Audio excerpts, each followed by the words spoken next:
चर्चा में हम इस विषय पर चर्चा करेंगे और ये देखिए हमारी ये रिपोर्ट।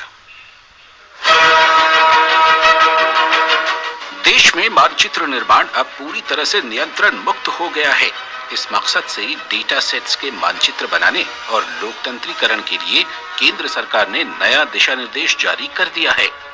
सोमवार को एक प्रेस कॉन्फ्रेंस में केंद्रीय विज्ञान और प्रौद्योगिकी मंत्री डॉक्टर हर्षवर्धन और अंतरिक्ष विभाग के प्रभारी मंत्री डॉक्टर जितेंद्र सिंह ने इससे जुड़े दिशा निर्देश का मसौदा पत्र जारी किया।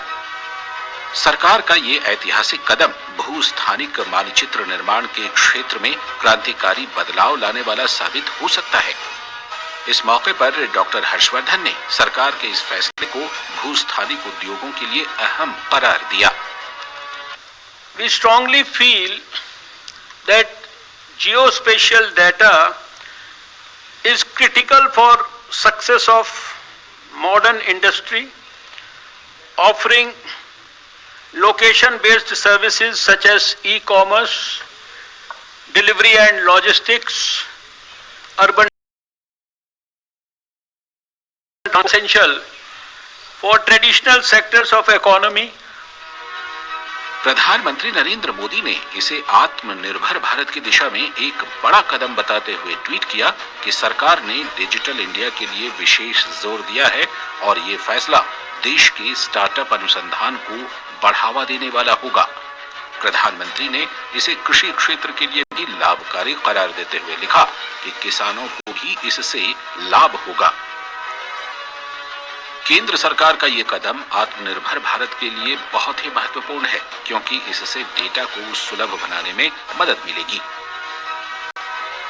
Space technology and mapping would no longer be confined only as a tool to take care of the security areas but also as a major tool for the development. We have now actually entered a phase or an era where space technology has virtually entered every Indian household in one way or the other. दरअसल भूस्थानिक data का संकलन प्रौद्योगिकी का इस्तेमाल कर मानचित्र तैयार करने में मददगार होता है, जिसकी बदौलत जीवन की दैनिक आवश्यकताओं को पूरा करने के लिए सटीक सूचना मिलती है। भूस्थानिक डेटा का ही प्रयोग कर कई तरह से उपकरणों का विकास, उनकी कार्यकुशलता और दक्षता में बढ़ोतरी आसानी से की जा सकती है।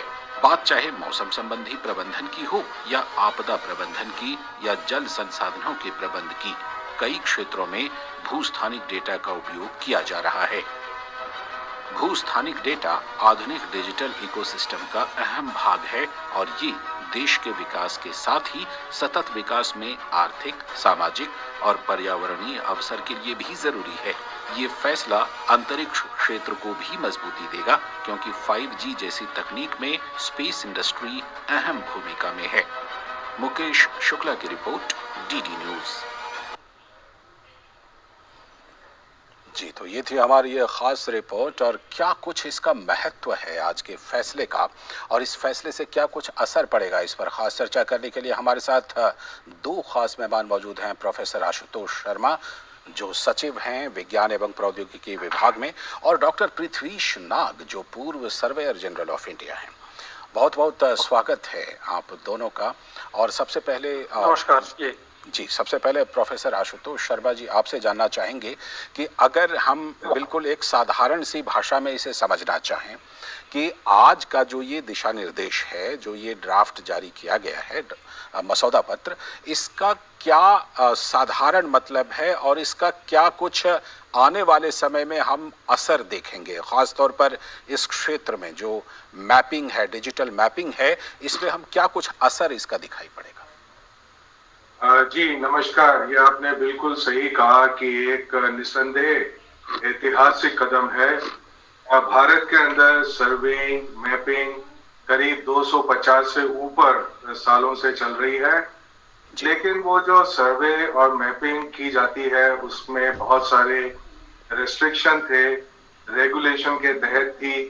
तो आपको कोई भी अगर अपनी भूखंड का सर्वे करना है, चाहे आपको रेल रोड बनानी है, चाहे कैनाल बनानी है, चाहे कोई भी इंफ्रास्ट्रक्चरल प्रोजेक्ट है, उसके लिए मैपिंग की जरूरत होती है। जी चाहे कोई भी सर्विसेज हो, आजकल आप जानते हैं हर घर के अंदर जो चीजें डिलीवर की जाती हैं वो मैप के द्वारा ही होता है। जी उसके लिए भी मैप की जरूरत होती है। तो चाहे वो इंफ्रास्ट्रक्चर डेवलपमेंट हो, सर्विसेज हो, प्लानिंग हो, चाहे वो चाहे गवर्नेंस हो, गुड गवर्नेंस हो, इन सभी के लिए हमें सर्वेइंग और मैपिंग की आवश्यकता होती है। वो अभी तक बहुत सारे रेगुलेशन से घिरी हुई थी, तो उसमें ईज ऑफ डूइंग बिजनेस नहीं था। जी तो जैसा कि आप जानते हैं, हमारे ऑनरेबल प्राइम मिनिस्टर ने हरदम ये कहा है कि उनका जो विजन और डायरेक्शन रहा है कि जो अननेसेसरी रेगुलेशन है, जी जो अननेसेसरी हमने कंस्ट्रेंट लगा रखे हैं कार्य करने के लिए, उनको निकाल देना चाहिए। तो ये उसी दिशा में एक कदम है। मैं आपको इसमें उदाहरण दूंगा कि कैसे इससे फायदा होगा। एक स्कीम है स्वामित्व स्कीम।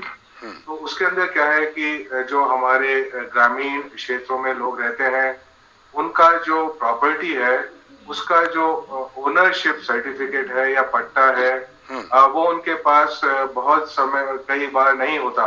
जी तो जिससे कि उनको जो उनकी जो प्रॉपर्टी है उसके अगेंस्ट वो बैंक से लोन भी नहीं ले सकते। तो वो जो लोकल मनी लेंडर वगैरह हैं, उनके जाल में भी फंस जाते हैं। तो अगर ये उनकी जो प्रॉपर्टी की बाउंड्रीज हैं, उनको बहुत एक्यूरेटली मैप कर दिया जाए, उनके पास अपना उसका स्वामी होने का प्रमाण हो, तो सोचिए आप इकोनॉमी में कितना उसका बड़ा इम्पैक्ट होगा। उससे लोग एम्पावर हो जाएंगे। तो इस तरह के मतलब जितने भी सेक्टर हैं हमारे, कोई भी सेक्टर ले लीजिए, एग्रीकल्चर ले लीजिए, इंडस्ट्री ले लीजिए, इंफ्रास्ट्रक्चर ले लीजिए, उन सभी में एक्यूरेट मैपिंग बहुत आवश्यक है। और उसके लिए बहुत स्पीड से काम करने की जरूरत है। प्रधानमंत्री ने भी आज, क्योंकि अब ऐसा समय नहीं रहा 50 साल पहले, 100 साल पहले, जब एक बार मैप बना लिया तो वो 10 साल के लिए बन गया। बिल्कुल। अब जैसे कि आबादी की जगह है, हमारे सिटी है, स्मार्ट सिटी प्लान करना है, उनके लिए सारी